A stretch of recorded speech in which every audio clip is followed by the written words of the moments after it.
Yeah, so how's the season of rapid change and uncertainty reinforce change values, systems, practices at company? This is a great question, and I think, and I'm good now, I've got it. Yeah, so thank you for doing that.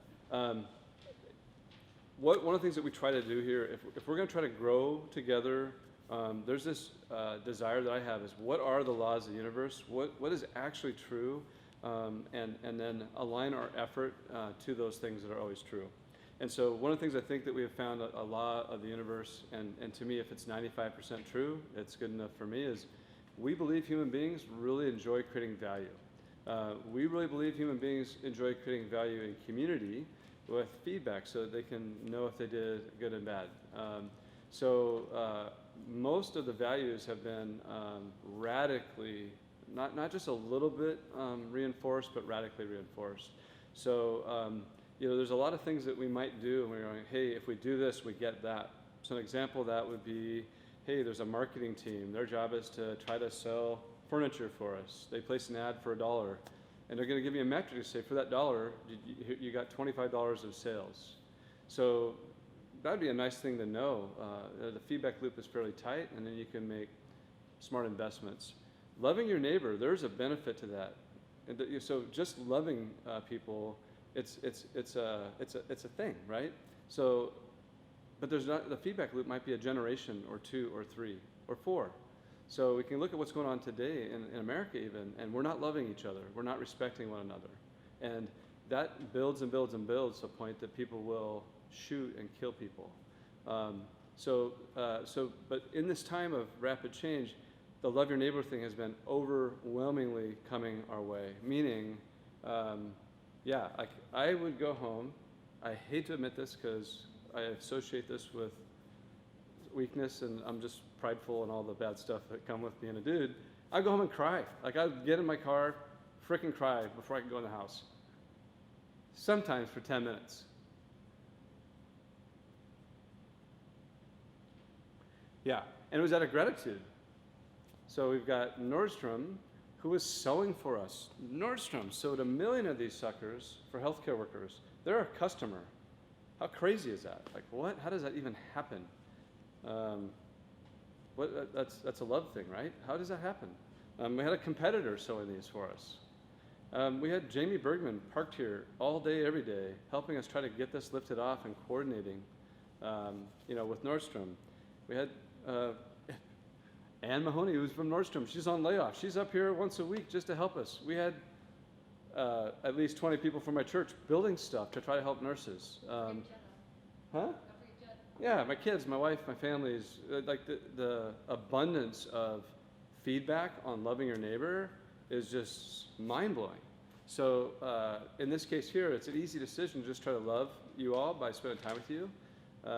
So I think that the values, if anything, I feel ashamed that I didn't get it sooner, which is just me being prideful again. So yeah, a lot of reflection time for Jeff. So yeah, in terms of the systems, I learned something yesterday. So those of you who know me well know that most of my career as a business person, the fear of running a business would cause me to go crazy.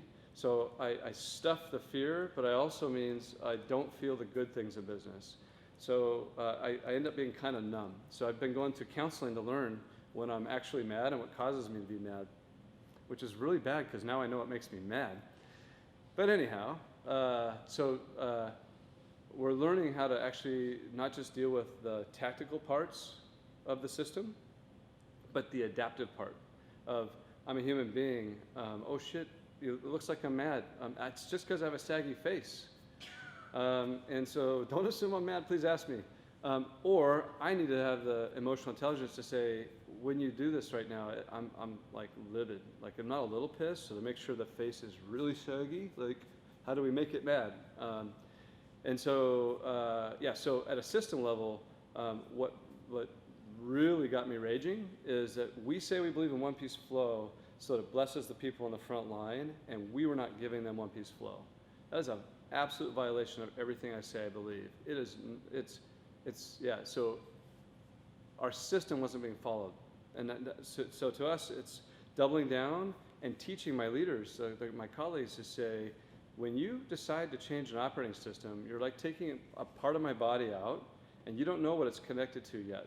My job is to help you understand that this is part of our body, this is how we live, and if you want to change it, there's a method for doing that, but you don't just stop doing it. And that caused a lot of heart-to-heart conversations. And also, I think doubling down on the agreement that my job is to listen to the music and say bravo, and to write music and try to find people who want to make music with us. My job is not to conduct the orchestra. And I was guilty, again, of stepping in and conducting the orchestra. So we've been putting in a bunch of improvements where I can actually say to the conductor, hey, you might be hearing stuff, but you're not telling the trumpets to play. So we now have a way of actually using that as a teaching tool and a teaming tool. So basically no change except discipline. Like the values are like stupid, they're right. These things are spot on. They're not proven wrong, they're proven right. I just ate a lot of my own vomit, which isn't so fun. Sorry. It's lunchtime. Yeah. Are there any questions on that, Wyatt, specifically for you?